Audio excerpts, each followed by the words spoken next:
ख्रिस्तामध्ये माझ्या प्रिय भाविकांनो, परमेश्वर मनुष्यामध्ये नक्की काय पाहत असतो? परमेश्वर व्यक्तीचं बाह्य स्वरूप पाहत नसतो, तर परमेश्वर व्यक्तीचं हृदय जाणत असतं. व्यक्तीच्या हृदयामध्ये काय चाललेलं आहे, त्याच्या हृदयामध्ये किती प्रेम आहे आणि हृदयातून तो खरोखरच इतरांची सेवा करतो का, की केवळ वरवरचा देखावा करतो, हे परमेश्वर पाहत असतो. आणि परमेश्वर बाह्य स्वरूप नाही तर आंतरिक सौंदर्य पाहून त्या व्यक्तीला स्वर्गाकडे नेण्याचा मार्ग दाखवत असतो, त्या व्यक्तीला त्याचा मोबदला देत असतो.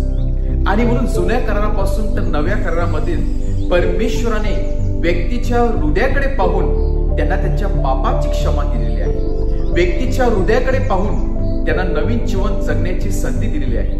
व्यक्तीच्या हृदयाकडे पाहून परमेश्वराने त्यांना त्याचं मूल आणि कन्या होण्यासाठी पाचारण केलेलं आहे. म्हणून या सर्व गोष्टीवरून आपल्याला समजते की परमेश्वराला हृदय महत्वाचं आहे. आणि म्हणूनच पुष्कळ वेळा लोक बाहेरचं स्वरूप कसं ठेवावं, बाहेरचं सौंदर्य कसं खुलवावं यासाठी प्रयत्न करत असतात. किंबहुना ही चांगली गोष्ट आहे. आपल्याला जे शरीर दिलेलं आहे ते शरीर परमेश्वराने एक देणगी म्हणून दिलेली आहे आणि त्या देणगीचा आपण वापर केला पाहिजे. ते शरीर आपण स्वच्छ आणि सुंदर ठेवलं पाहिजे. पण त्या व्यतिरिक्त सुद्धा हाताच्या बोटावरती मोजण्या एवढी लोकच आंतरिक सौंदर्य वाढवण्यासाठी प्रयत्न करत असतात. आणि आंतरिक सौंदर्य वाढवणे पाहिजे तितकं सोपं नाही. बाहेरील सौंदर्य वाढवण्यासाठी आज जगामध्ये सलून आहेत, ब्युटी पार्लर आहेत, खूप काही कॉस्मेटिक्स अवेलेबल आहेत जे माणसाचं सौंदर्य एका क्षणामध्ये बदलू शकतात. परंतु आंतरिक सौंदर्य की आंतरिक जडणघडण करण्यासाठी खूप वर्षाचा कालावधी देखील लागत असतो. परंतु तेच परमेश्वराला हवं असते. आज परत एकदा शास्त्री आणि परुषी विषयी बोलताना प्रभू येशू ख्रिस्त त्यांच्यावरती तेच टीकास्त्र सोडत आहे व पुढे म्हणत आहात की तुम्ही सर्वजण त्या सजवलेल्या कबरेसारखी आहात. ज्याप्रमाणे माणसाची कबर बाहेरून व्यक्ती फुले वेरी टाकून किंवा पेंट करून रंगरंगोटी करून सुंदर बनवत असते, परंतु जेव्हा ते कबर खोलण्यात येते तेव्हा त्यामध्ये भरपूर अशी घाण असते.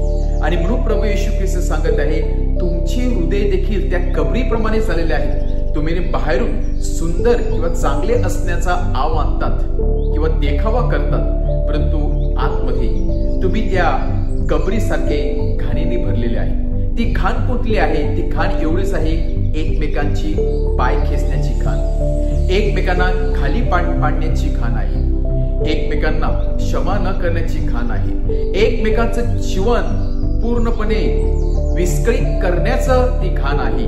आणि ही घाण जोपर्यंत आपल्या डोक्यामध्ये असते आणि हृदयामध्ये असते तोपर्यंत बाहेरचं सौंदर्य कुठेच कामाला येत नाही. आणि म्हणून आपण असे व्यक्ती पाहतो जगामध्ये ज्यांच्याकडे सर्व काही गोष्टी आहेत, परंतु ही जी घाण असते ती घाण ती कधीच साफ करत नाही. विशेष म्हणजे दुसऱ्यांचं चांगलं झालेलं त्यांना आवडत नाही, दुसऱ्यांची भरभराट झालेली त्यांना पाहवत नाही, दुसऱ्यांची पाय खेचण्यासाठी ते नेहमी धडपडत असतात, नेहमी आपल्या मनामध्ये कपट ठेवत असतात, राग द्वेष ठेवत असतात. आणि ज्या व्यक्तीचं अंतःकरण आतमधून घाणीनं भरलेलं असतं अशा त्या व्यक्तीचं सौंदर्य बाहेरून खुलून दिसत नाही.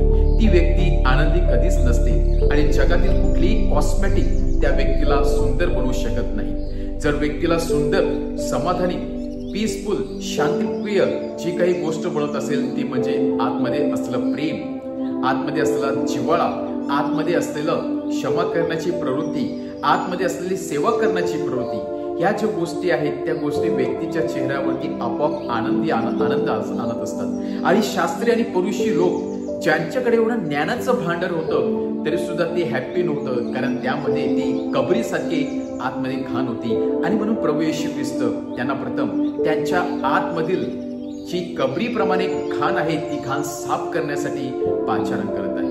आज आपण देखील शास्त्री आणि परुषांच्या जागेवरती उभे राहून बघूया व स्वतःला विचारूया की ती घाण माझ्या मनामध्ये, माझ्या हृदयामध्ये लपलेली आहे का? माझ्या जीवनामुळे इतरांचं जीवन विस्कळीत झालेलं आहे का?